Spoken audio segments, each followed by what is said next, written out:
Now, what reminded me of that is when we now got to Nigeria. We then had to go do another premarital counseling because of the church that we were going to be using. So each church has their own rules. So because we did it here because, well, initially we were going to do the wedding here, but also because this is the church that we attend, this is our leaders. So they're the ones that conducted the premarital counseling here in America. Yeah. But going to Nigeria to go do the wedding meant we're doing it in actually my childhood church, the church my family goes to. Yeah. So that in Nigeria. So that meant we're doing it there. So which meant we actually had to do premarital counseling over there. But the issue was we didn't go to Nigeria till the wedding time. So let me tell you something. Mid-engagement, mid-traditional wedding. Blessings and love. It is always a great day here at Refuge and Fortress. My name is Emmanuel O. And I'm Lonnie O. And this is...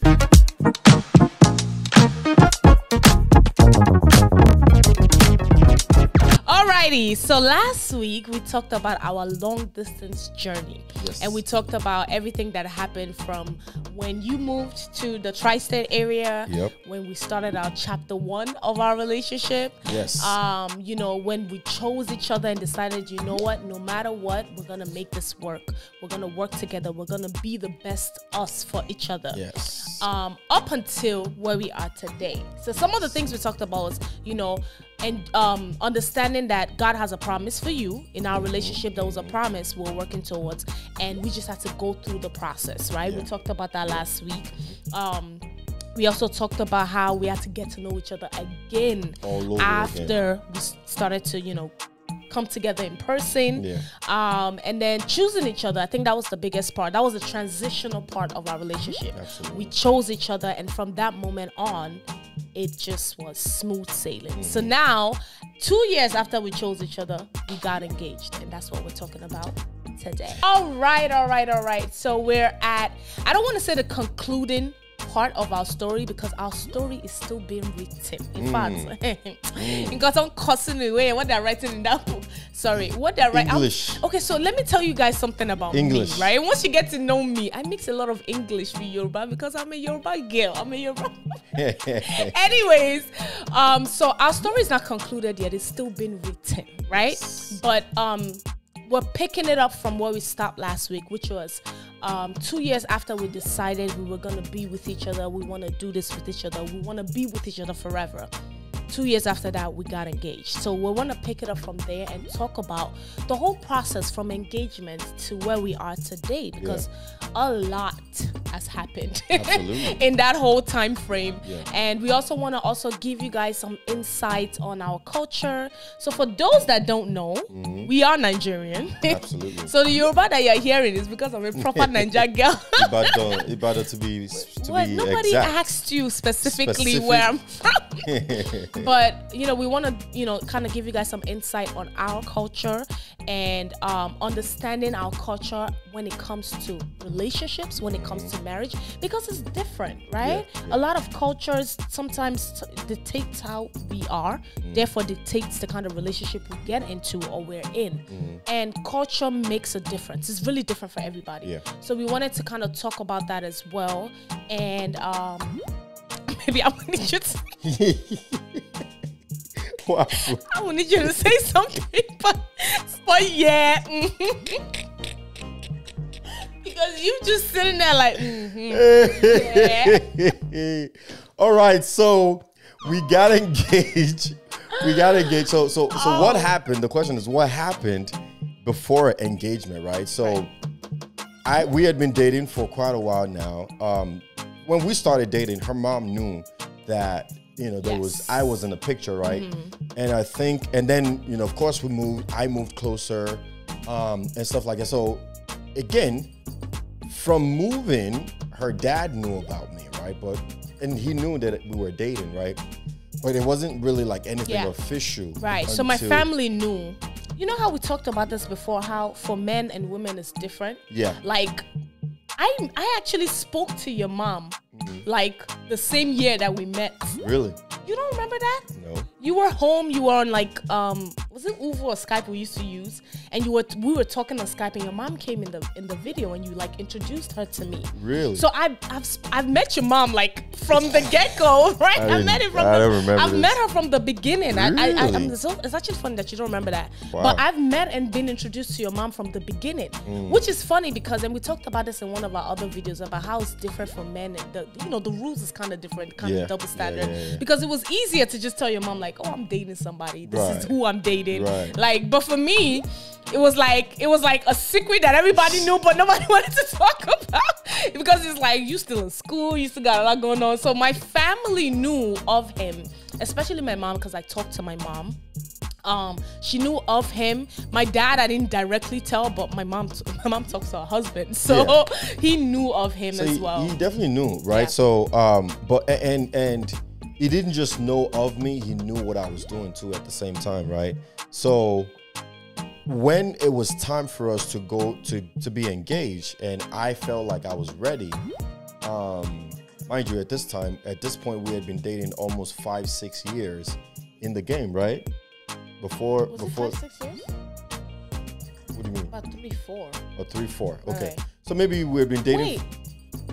We've been dating for 12 years now, haven't we? We've been together 12 years. Oh yeah, it's definitely 5-6 years. Okay. I was like, wait a minute. If it's 6 years, but married. Okay, yeah, it's definitely right. So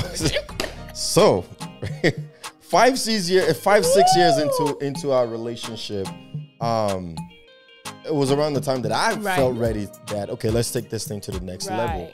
You know, we'd been working on ourselves and everything like that. My business was going very well as well. So, and her dad knew that I had a business too, a transportation business at the time. And so as far as work was concerned, he wasn't concerned. I approached him one day and I said, hey, you know, I would love your blessing to marry your daughter. We want to take our relationship to the next level. We've been dating for this long. You know, so we just believe that it's time to take our relationship to the next level.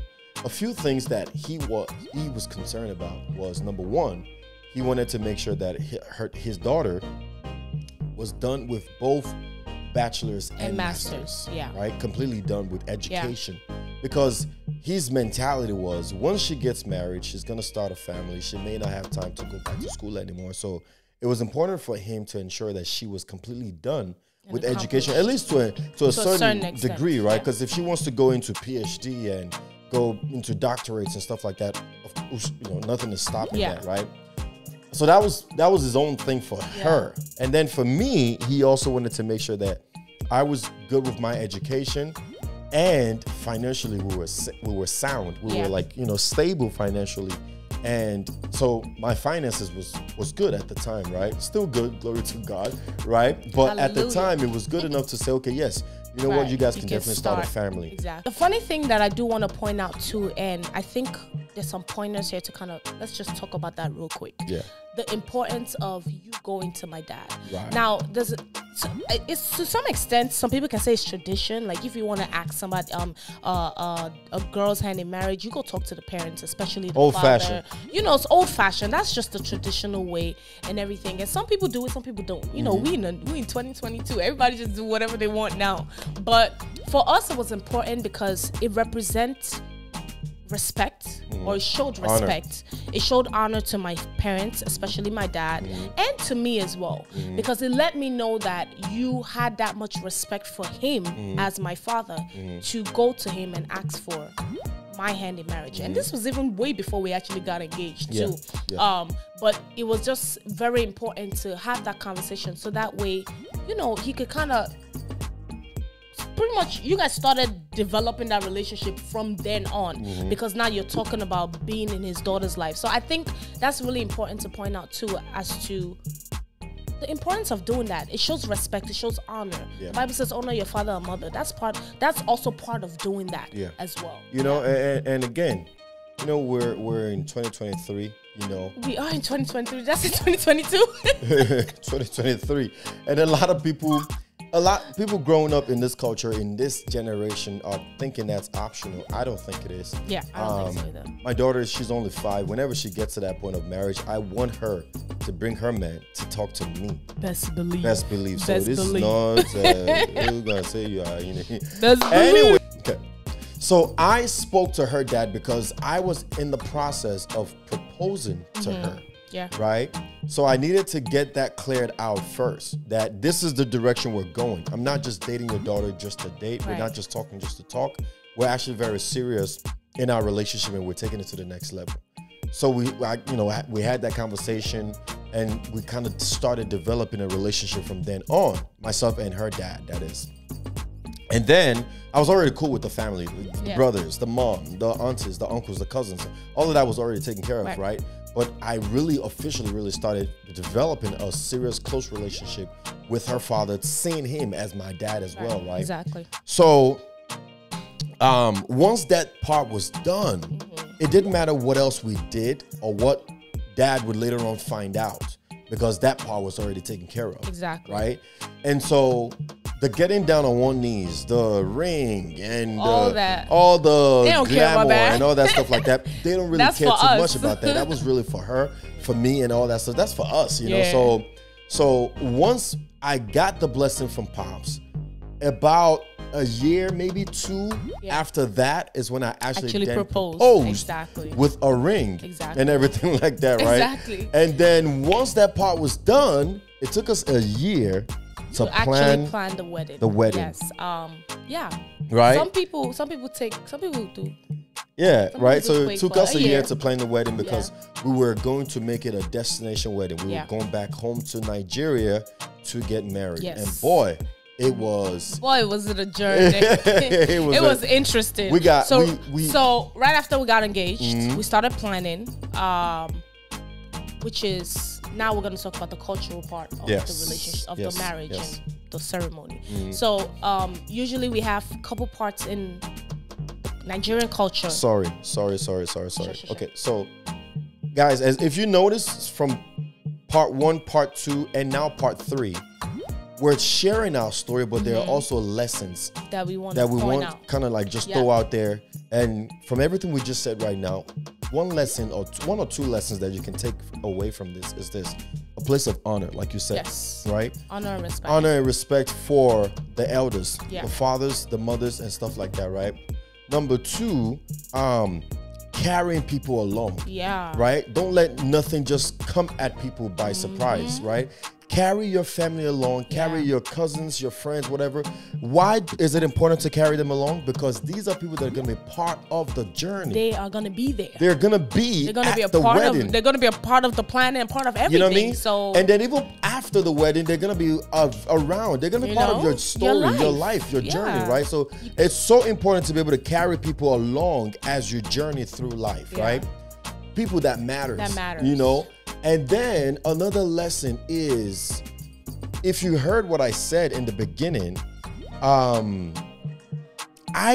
we didn't have everything figured out before we went into this journey. And what I mean by we didn't have everything figured out is we weren't financially where we're at today. Come on, man. It ain't the same. It's not the same at all, right? Financially. Where we're at spiritually today, it's not the same back then, right? We didn't have all our, I's dotted and our T's crossed and all our ducks in the row before saying, I'm going to do life with you. It wasn't that case at all, right? But we had enough to start something and to start somewhere. And I just want to say that as a word of encouragement to somebody, if you're listening right now. You guys are dating. You guys are good. You're there spiritually, to some extent, and you're there psychologically, mentally. You understand. You're very sober about your life, about the future of your life, and you know what you need to do as a couple, right? Even if you don't have all your ducks in a row just yet, you can still go ahead and go for it. Don't be afraid. Don't let the things you don't have hold you back from Yeah. happiness, Absolutely. from a beautiful future that you can build together. Don't wait until you've Yes. built. I was gonna say that. Abby? Too. A lot of people have the mentality of, you know what, I kind of want to just have everything figured out. But the question is, do you ever have everything figured never out? really- There's yeah. always something Right. there's always a next level to go to. Yes. So if you keep chasing the next level, you will leave a lot of things behind in the process. And actually, I have to credit you for this. I have to really, really credit you for this last lesson that I just said. And the reason why is because I remember when we were dating, and you know, it was next level to go into marriage. Next level, taking our relationship to the next level was marriage. She was already done with a bachelor's. She was already done with a master's. I was done with my bachelor's. I was done with my master's. And we were like Both dating working. and both working. Everything was good, right?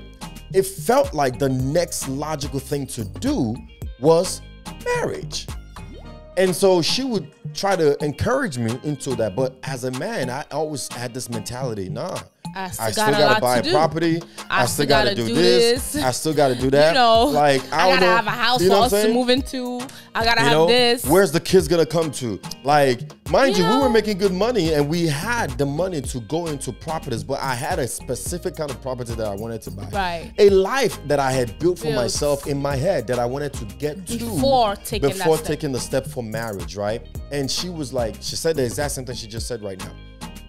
Say it again. How did you say it? I said, if you keep chasing the next level, there's always going to be another one to go after, basically. Right. Like you say you want to achieve this, you achieve it, then there's something else you want to achieve. So you're going to keep chasing the next level. Right. Basically. So in other words, there will always be something to achieve. There will always be something to chase after. Yeah, you say you want to buy a property. This can be taken care of while you're still doing Together. that. Together. I think for me that was the most important part. I kind of had like, you know, I want to have this, and that at a certain time.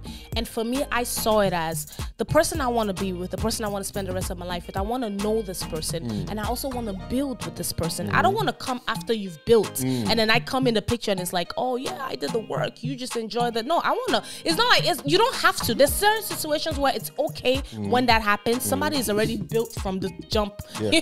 You got money from when they gave birth to you. That's a different conversation. But it's like, you're in this stage in your life, I'm in this stage in my life, and it's like, you know what? We're figuring this out together. Let's just take the next step. Because for us at that moment, we were practically married with the way we were with each other. So it was like, what are we waiting for? We already got, the most important thing was getting to a certain point in our education level. So that way it doesn't lack when we move on to the next level. So we got to that point already. It's like everything else we want to do after that, we can do it together. And literally that's exactly how it happened. Yeah. And that's a choice. That's a choice you make. It is do you a want choice. to build together, or do you want somebody who's already established and then you come in and kind of just reap the benefits, or whatever the case may be, right? Everybody, it's a choice that everybody makes. Now, moving back to what we were talking about, the culture. Yes. We got engaged. got engaged, yes. The proposal part of things. Yes. Said, do you want to marry me? I said, I do. Yes. Cried. Everybody cried. It was so beautiful. And then we started planning the wedding. So a year after we got engaged is actually when we got married, which is interesting. We started planning the wedding, and there's a lot of things that go into that whole process, obviously. Yeah. But for us, we ended up having to do the wedding in Nigeria. Yes. Which meant planning was even crazier, because for those that know, doing a wedding in Nigeria is a whole sport. Like, just forget about it. All those I want 50 people, I want 100 another people. lesson. Forget it. Another lesson. The choice to do the wedding in Nigeria Ooh, was a thing. Like, I would say it was a gift from me to her parents. Up to us, we wanted to do it here in America. Yeah. We had a hall. We actually started planning. We already put a deposit for a hall here. Exactly. We had a hall. Deposit was already being paid and everything like that. And the dad was like, you know, both dad and mom was like, this is the only thing, the final thing that we'll be able to do for our daughter. You know, only daughter. Our only daughter, for that matter, right? Yeah. And all our families who are not able to come here to America are in Nigeria. Majority, if not all, the family that are here in America have the means and the ability to fly down to Nigeria. Yeah. So to give us that opportunity, that to honor us in that regard, to do your wedding in Nigeria, you know. And I had to really sit down and think about it, and you know, it was a back and forth between me and her. I initially wanted to do it in America. She wanted to do it in Nigeria. And then we switched. And then something happened. And then I was like, you know what? I want to do it here. I made the argument. And then he came back and said, oh, I spoke to mommy and me and mommy agreed. Her mom, that is. Yeah, my mom. It was like me and my mom agreed. Him and my mom agreed that, you know what? Actually, it makes sense to do it. And I'm sitting here like. And she had already had a mindset on America. I already had my mind. In fact, I started already planning. And so we had to switch it all over again. I was like, what in the world is going on? Oh man, it was something, you know. But it was a great decision, and I'm so happy we did that because for me to see the joy in our parents' face, our family, you know, both sides of the family, it was such a huge thing, and we'll get to that point. But we decided to do it in Nigeria, and then that meant my parents are in Nigeria, so that meant they'd taken up the physical form of planning in Nigeria while we're here putting things together and all that kind of stuff. So we started planning, and then before we even went to Nigeria to do the wedding, we went to do court. Yes. So we had already been legally married. Right, exactly. So there's different forms of, so you do the legal marriage, you know. Right. It kind of just go back to what I was saying earlier about what the parents care about. Yes.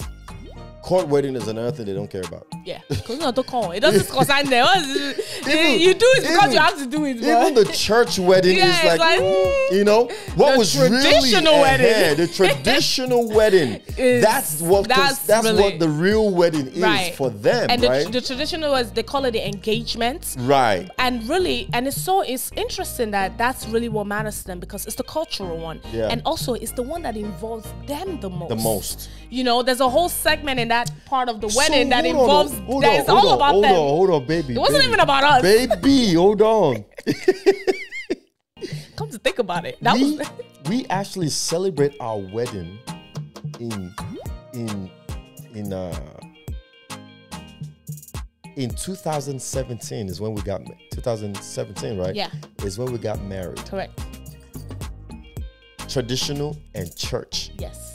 But legally, we had been married much longer. So if anything, we should be celebrating. No, because also another thing to do is the reason why you do court is for legal reasons because that's the law. Like that's the law of the land. Hallelujah. That's what I'm saying. And we're going to be talking about this next month on the topic of relationship, roommate to romance. Roommate to romance relationship is next month theme. Yes. And one of this topic, this what we're talking about right now is going to come up next week because it's so important. Contract versus covenants. It's so important. Yes. We got the contractual part out the way. Exactly. But we don't even celebrate the contract. Yeah. Can you imagine? We just did it's the covenants that we celebrate. Yeah. The sealing together. Yes. Which the oath, involves the pledge. God. Which involves the one God. that involved God. The spiritual one. That's the one we actually celebrate. That's crazy, right? That's true. Anyways. Right. So we went to Nigeria. So we got engaged. We did our court wedding before we even went to Nigeria. So we were legally married. Like before we actually did the wedding. Yeah. Then we decided to went to Nigeria and we had, so pretty much some people do, there's different ways to do this part of the wedding, right? So the engagement part or the traditional part can be done, some people do it a year before, some people do it 2 months before, but we did it back to back so that way we could knock it out the way. So we did the traditional part on Friday, which involves the parents. You see a lot of things that has to do with the parents dancing, they meet each other. I mean, for my Nigerians, let me tell you something, we didn't even matter in this part of the wedding. I think we missed half of that part of the wedding. Oh my goodness, sorry, I keep having to like backtrack. It's beautiful. You want to talk about the exciting and the excitement of this experience. I'm trying to point out lessons. Yes. Another lesson, my dear, is before we did the court wedding, before we went to Nigeria for the engagement and the white wedding and all that stuff like that, we had done 3 months of marriage counseling. Premarital counseling. Very important. Very vigorous. Very, very important. It was so thorough. Yes. It was vigorous. The questions they were asking. Yes. You know, an actual counselor. Yeah. You know, not just a pastor, a mommy pastor. Although she happened to be our spiritual mother as well. Right? She was our spiritual mother. Yeah. She is our spiritual mother, right? Mother, yeah. And she's a counselor. Yeah. And our spiritual mother. She's a professional counselor outside of the body of Christ, outside of church. Yes. She's a counselor and she's a pastor's wife. She's a pastor herself. Yeah. And she now happens to be our spiritual counselor. So you know it was our spiritual mother. Those two combinations go down. She didn't even go at all because she was not playing with us at all. She was not playing at all. It was she was like throwing out those questions and then giving in those homeworks. Yeah. And I'm telling you, till and it was today, good. It was really till good. Today, yeah. we are still using everything she's taught us. We're still using the booklets. We're still using the questionnaires. Like we still go back sometimes and look at the answers we gave. Yeah. We'll be like, oh, that's crazy. I saw the book just last week. Yeah, and I'm like, man, look at this. I said that? You said this? Marriage, premarital counseling is so vital. It's very important. It's so vital because they're gonna make you think in ways that you've never even thought before. Yeah. They're gonna, questions they're gonna ask questions that you should have probably thought about much longer before you were, got to that point. And if there's some red flags, they're gonna point them out to you. Right. You make your own choice. You make your decision. Her job is to do her job, right? Yeah. But with the help of God, of course, anything is possible. But she really grilled us and did the work, and we are so grateful it was that needed. she did. Yes. Now, what reminded me of that is when we now got to Nigeria. We then had to go do another premarital counseling because of the church that we were going to be using. So each church has their own rules. So because we did it here because, well, initially we were going to do the wedding here, but also because this is the church that we attend, this is our leaders. So they're the ones that conducted the premarital counseling here in America. Yeah. But going to Nigeria to go do the wedding meant we're doing it in actually my childhood church, the church my family goes to. Yeah. So in Nigeria. So that meant we're doing it there. So which meant we actually had to do premarital counseling over there. But the issue was we didn't go to Nigeria till the wedding time. So let me tell you something. Mid-engagement, mid-traditional wedding. So right now we're gonna stop right here, right? This is the part where we're gonna talk about the traditional wedding and what transpired and everything that has to do with the premarital. And we're gonna pick this up next week. We want you guys to hear the full story so that way you could understand everything we had to do, the cultural parts of things, the religion part of things, and just kind of finish off everything that we have to talk about. Yes. So I hope we've shared a tip or two to help solidify your kingdom union with yourself, with others, and with God today. Don't forget to like, to share, to subscribe, and comment down below. And until next time, be the light, be the salt, and remember, all things are possible if you believe.